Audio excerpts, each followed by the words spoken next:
शादी के 30 साल बाद पति ने कहा, तूने किया ही क्या है मेरे लिए। तब वह औरत चुपचाप घर छोड़कर चली गई। उसके बाद जो हुआ तब पति के होश उड़ गए।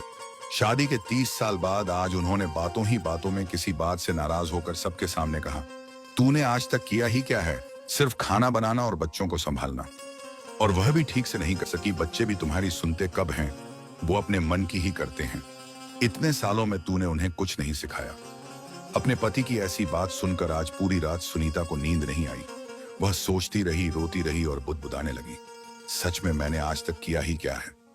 अगर मैंने आज तक इस घर के लिए कुछ नहीं किया तो अब मेरा यहाँ रहने का कोई मतलब नहीं, कहाँ जाऊं पता नहीं, मगर बस अब और नहीं। ये सोचते हुए सुनीता अपने पति विशाल को एक चिट्ठी लिखने लगी। दिल भारी था, हाथ कांप रहे थे, लेकिन अब रुकना नहीं चाहती थी। मैंने आज पूरी रात सोचा कि तुम शायद सही कह रहे थे, मैंने किया ही क्या है, मेरी पहचान क्या है, मैं कौन हूं। चाहती तो थी मैं भी आसमान में उड़ना, मगर पंख काट दिए गए। सपना देखने से पहले ही सपना तोड़ दिया गया। बाबा ने कहा, शादी की उम्र निकल रही है। मेरी मर्जी के बिना शादी करवा दी गई उन्हें। मानो बहुत बड़ा बोझ उतर गया। ससुराल में सब अजनबी थे, लेकिन माँ ने कहा था, अब यही तेरी दुनिया है, इन्हीं को अपना मानना। मैंने भी यही किया। माँ की बात मानकर सबको अपना बनाया। क्या पसंद था क्या नापसंद कभी सोचा ही नहीं, बस सबका ख्याल रखा। इतना उनकी आंखें डबडबा उठी, अक्षर झिलमिलाने लगे। चश्मा उतारकर आंसू पोंछे और फिर लिखा, सुबह आपकी कॉफी और नाश्ता, बच्चों का टिफिन, बाबा की दवाई, माँ की मालिश, मार्केटिंग, खाना, मेहमान और सब कुछ संभाला। बस इतना ही तो किया मैंने, और क्या किया, इसलिए अब कुछ और करना है। अब मैं जा रही हूं, नहीं पता कहां, मगर जाना है। पर आप अपना ख्याल रखना। यह लिखकर सुनीता ने चिट्ठी टेबल पर रखी और चुपचाप घर से बाहर निकल पड़ी। सुबह होते ही बाबूजी ने दवाई, नाश्ते और अखबार के लिए बहू को पुकारा। माँ ने घुटनों की मालिश की बोतल मांगी। बच्चे बोले, माँ हमारा ब्रेकफास्ट। कहीं से कोई जवाब नहीं आया। सब घबरा गए, माँ कहाँ चली गई। इतने शोर में विशाल की भी आंख खुली। वो बाहर आया और बोला, इतना शोर क्यों मचा रखा है सुबह सुबह। पापा देखो ना माँ, कहीं नहीं है, कॉलेज को देर हो रही है। ब्रेकफास्ट भी नहीं किया, आज भूखा ही जाना पड़ेगा। मेरी किताबें भी नहीं मिल रही माँ।